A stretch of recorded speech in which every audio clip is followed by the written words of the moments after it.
وَإِن جَنَحُوا لِلسَّلْمِ فَاجْنَحْ لَهَا وَتَوَكَّلْ عَلَى اللَّهِ إِنَّهُ هُوَ السَّمِيعُ الْعَلِيمُ.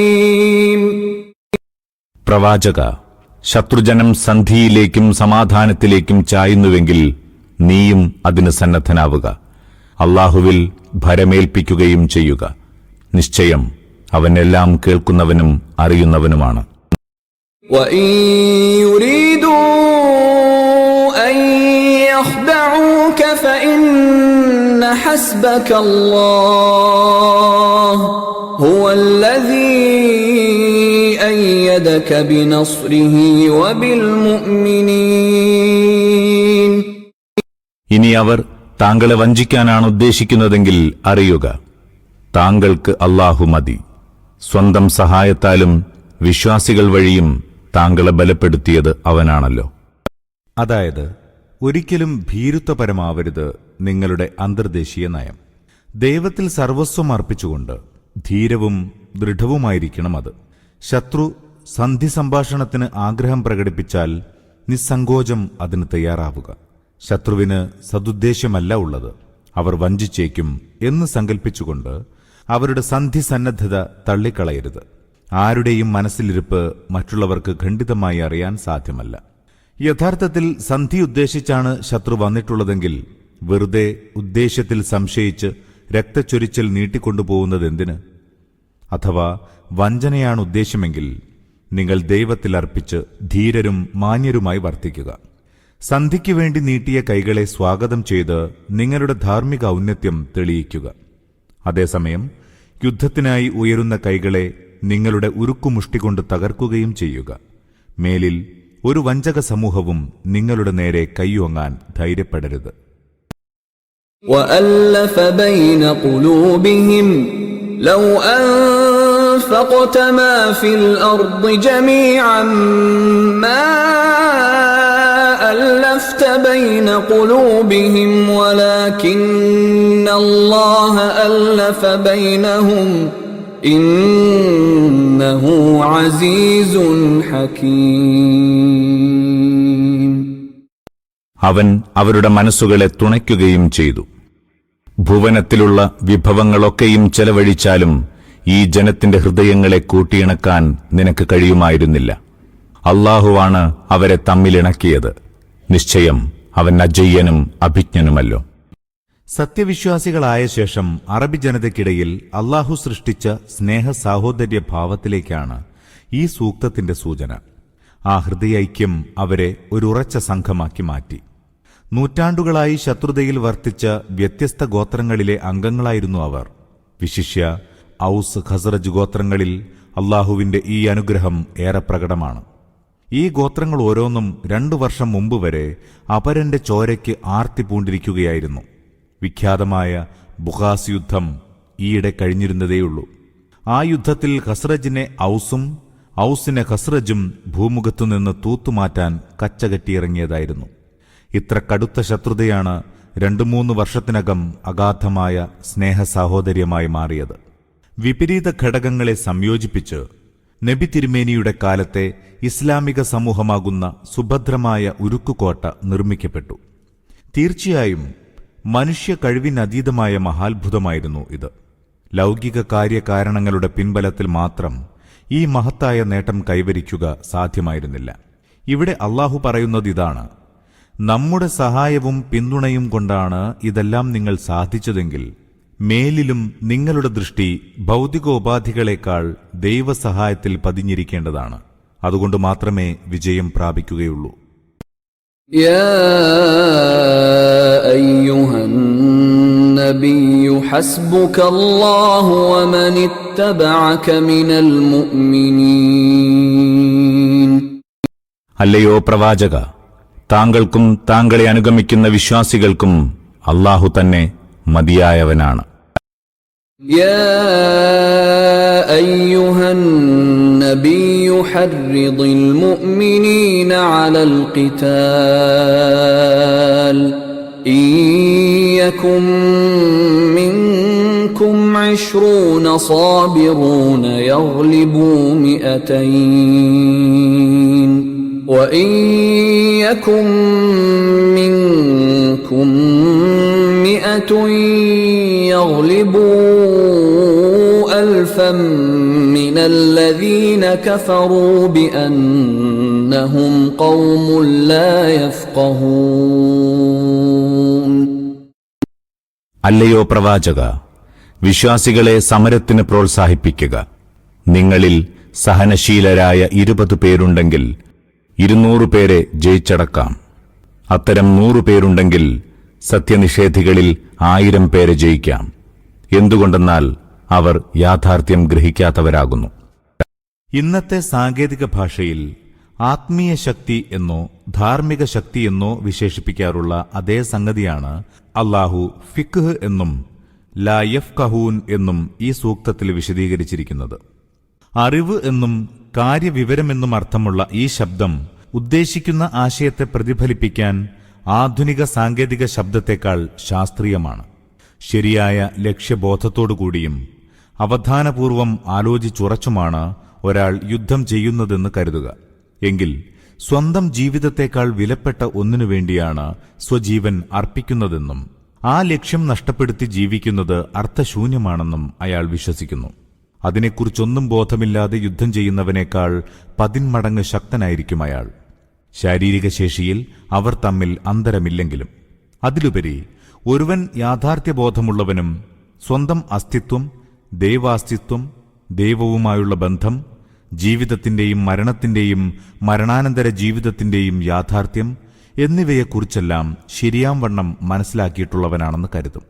എങ്കിൽ അവന്റെ ശക്തിയെ അതിജയിക്കാൻ ദേശീയതയുടെയോ വർഗീയതയുടെയോ വർഗസംഘടനത്തിന്റെയോ ആശയവുമായി രംഗത്തിറങ്ങിയവർക്ക് പോലും സാധ്യമാകുന്നതല്ല. അതുകൊണ്ടാണ് അല്ലാഹു പറഞ്ഞത്, യാഥാർത്ഥ്യബോധമുള്ള വിശ്വാസിയും അതില്ലാത്ത അവിശ്വാസിയും തമ്മിൽ സ്വാഭാവികമായും 1:10 എന്ന അനുപാതമാണുള്ളതെന്ന്. എന്നാൽ ഈ അനുപാതം യാഥാർത്ഥ്യബോധം കൊണ്ട് മാത്രം നിലനിൽക്കുന്നതല്ല. സഹനവും ക്ഷമയും അതിന്റെ അനിവാര്യ ഉപാധിയാകുന്നു.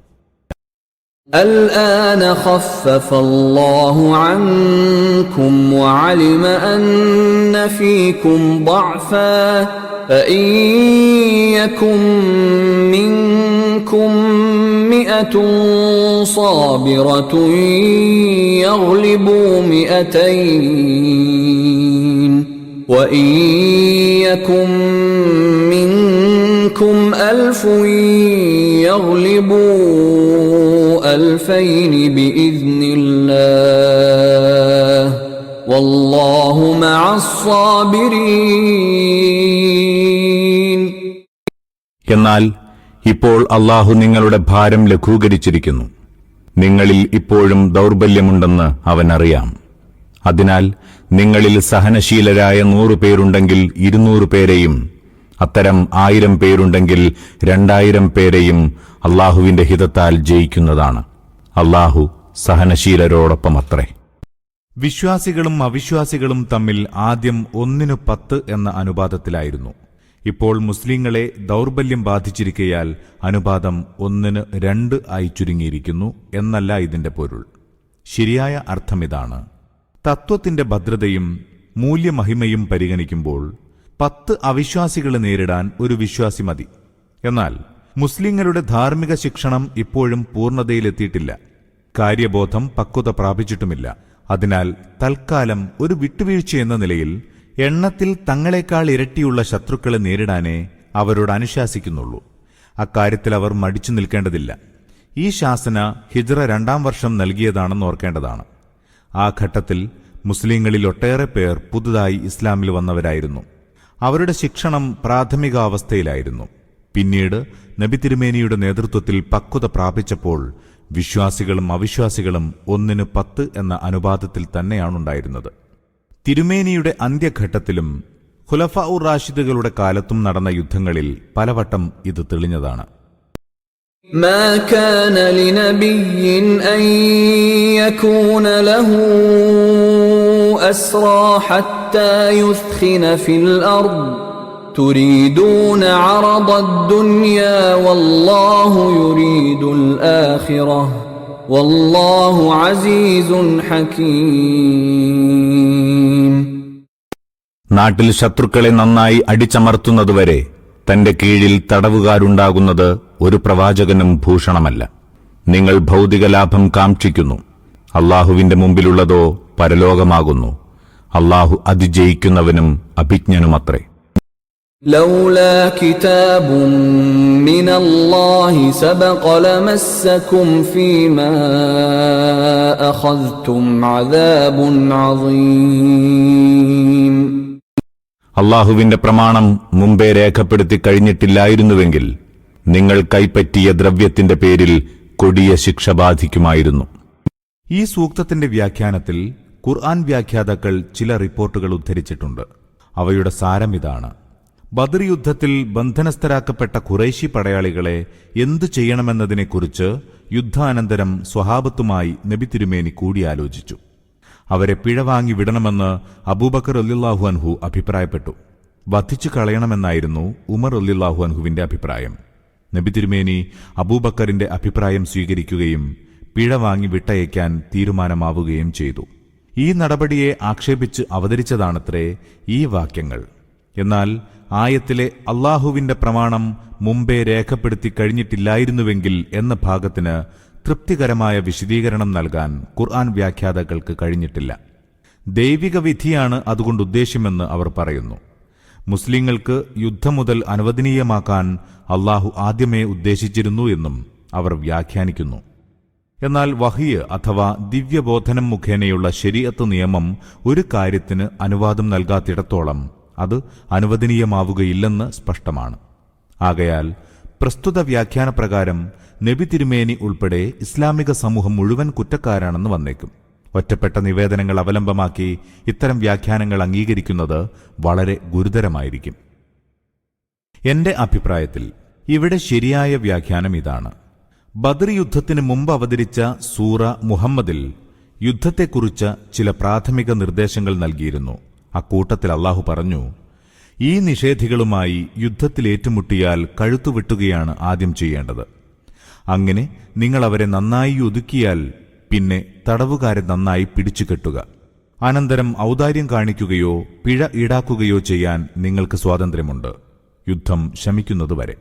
ഈ ആയത്തുപ്രകാരം യുദ്ധത്തടവുകാരെ പിഴ വാങ്ങി വിട്ടയക്കാൻ അനുവാദമുണ്ടെങ്കിലും അത് സ്വാഭാവികമാണ്. ശത്രുവിന്റെ ശക്തി നല്ലപോലെ അടിച്ചൊതുക്കിയ ശേഷം മാത്രമേ തടവുകാരായി പിടിക്കുന്ന കാര്യം ചിന്തിക്കാൻ പാടുള്ളൂ എന്നാണ് ഉപാധി. ഈ കൽപ്പനയനുസരിച്ച് ബദറിൽ മുസ്ലിങ്ങൾ ഖുറൈശികളെ ബന്ധനസ്ഥരാക്കിയതും അവരോട് പിഴ വാങ്ങിയതും അനുവദനീയമല്ലെന്ന് പറയാൻ കഴിയില്ലെങ്കിലും ശത്രുവിന്റെ ശക്തി അടിച്ചൊതുക്കണമെന്ന നിബന്ധന പൂർത്തീകരിക്കുന്ന കാര്യത്തിൽ വേണ്ടത്ര ശ്രദ്ധ കൊടുത്തില്ല. യുദ്ധത്തിൽ ഖുറൈശി പട തോറ്റോടിയപ്പോൾ മുസ്ലിങ്ങളിൽ ഒരു വലിയ വിഭാഗം യുദ്ധം മുതൽ വാരിക്കൂട്ടുന്നതിലും ശത്രുഭടന്മാരെ പിടിച്ചു കെട്ടുന്നതിലുമാണ് ശ്രദ്ധിച്ചത്.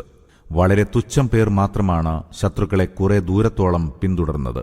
എന്നാൽ മുസ്ലിങ്ങൾ മുഴുവൻ കഴിവും ഉപയോഗിച്ച് ശത്രുവിനെ പിന്തുടർന്നിരുന്നെങ്കിൽ ഖുറൈശികളുടെ ശക്തി അന്നേ ദിവസം തന്നെ അവസാനിപ്പിക്കാമായിരുന്നു. അങ്ങനെ ചെയ്യാത്തതിനെയാണ് അള്ളാഹു ഇവിടെ ആക്ഷേപിക്കുന്നത്.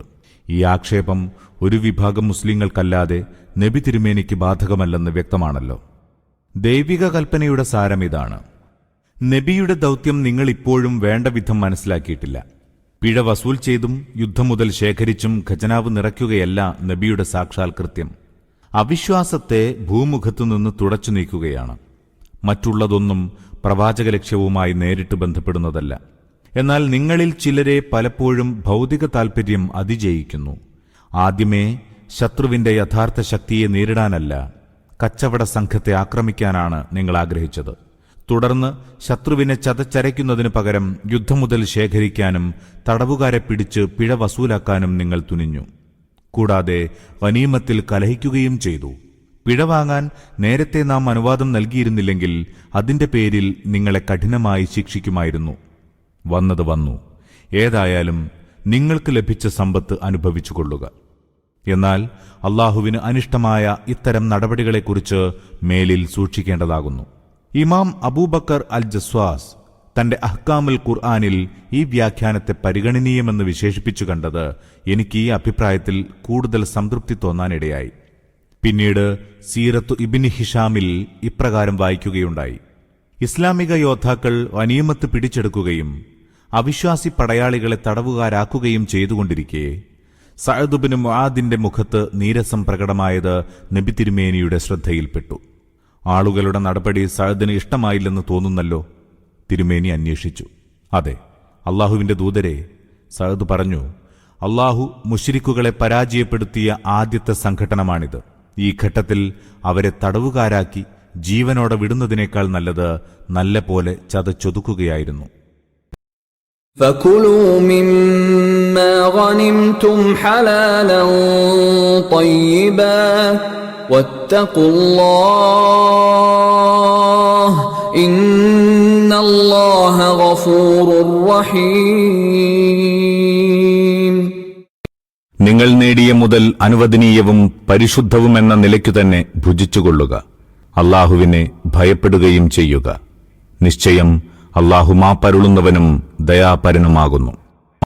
يا أيها النبي قل لمن في أيديكم من الأسرى إن يعلم الله في قلوبكم خيرا